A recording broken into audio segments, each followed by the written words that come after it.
Because he was my first day. I became Robin after that. I mean, I don't think you can play ethereal. I think you have to trust in, to be honest, in the world that is created around you.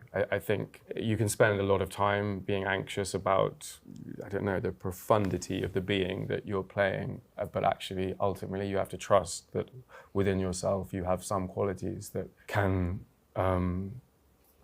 tell his story. I mean, I think people, they want you to paint a picture here, so like, one of the rooms was my bedroom, yes. Yeah, were the blinds drawn? No, the blinds were up. Right. And to Tom Sturridge, were you nervous at all before filming your first scene? I was utterly terrified. I mean, genuinely, I was, well, firstly, my first scene, I was naked. And so I was nervous for a litany of reasons, one of which I'd never met anyone on the crew before, and the first thing they saw was me taking off a dressing gown and climbing clumsily into a glass sphere in the nude. Mainly I was nervous because I care about the Sandman, because I'm such an enormous fan and it's so important to me, and I wanted to embody Morpheus with every fiber of my being, and I just remember the energy inside me before that first action on the first moment that I was going to be recorded as him in a camera, and it was I can't remember any time I've been more frightened in a situation where I probably wouldn't have died. Wow. Give it light. Swirling. Anyone? Or is it just me? Because I'm getting a vibe. Don't touch me. I would say Lucien's Library. It's too long now. Get off me. I'd say Lucien's Library. So yeah. Makes sense. Practical. Yeah.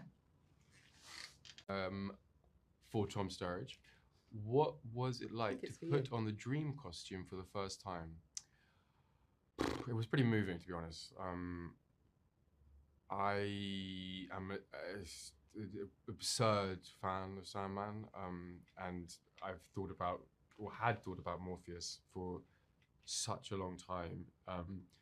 To put on the first, like, final, like, done costume was, I don't know, it felt like the end of an incredibly long journey, and I remember looking at my hand. I control the world. I just remember I remember feeling a shiver in my spine and feeling maybe I can do this. The feeling swiftly dissipated. No, you nailed it. Go. She wants to know about the mediums. She knows what Sandman's about. Yes, she doesn't need you to tell her that Neil Gaiman's created some amazing thing. She wants to know whether you like both mediums. This is what I had to deal with. This is what I had to deal with. Answer the question. The question is, were you fans of the Sandman comics and audios were you being cast? So if you'd let me actually say the question, I'm so sorry, Atwin. Oh my God. Anyway, go on. Yes. It's pretty crazy. I mean, mainly it was my reaction I was listening to because I'd never seen the trailer and I was blown away. And then to have people, however many it was, seemingly care about it a lot and react to it in such a positive way was unfathomably exciting. Oh gosh, I think it was the sound to start with. Like, it was just felt so cinematic, and the bass was like shaking my ribs. And then, like, I've seen so much of it, but I haven't seen the effects. And it's extraordinary, the images they've created, be it a gargoyle flying through the dreaming over my castle to being whipped and surrounded by sand, or standing at the gates of hell or the gates of the Dreamland Ivory. Like, it was stunning. As you can see, I was overwhelmed. No. I mean, I don't know. I mean, I'm not being. There was so much. It was a massive effort. Like, it took a lot of hard work, and not by me, but we made it at a very strange time. We made it in the time of COVID, and one of the things I'll take away, which will seem disconnected to the story, is the talent and ingenuity of the men and women who work behind the scenes to try and realize something of this scale under that human pressure, the human pressure of trying to keep everyone healthy and alive, and everyone's family's healthy and alive. And it was just exquisite to see these humans solve these problems on a daily basis to try and create what we saw. I just read it over and over and over again until it was in my bones.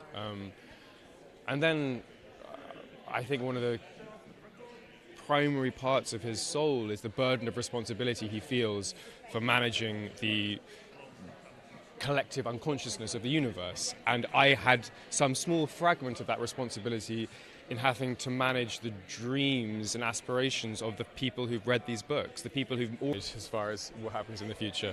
I just want as many people as possible to watch this one. For the people who are not as familiar with the source material, what is something that you want them to... Is that this show really is for everyone. There's only one thing that unites all of us in this room, in this city, in this country, in this planet, and that's that we all dream.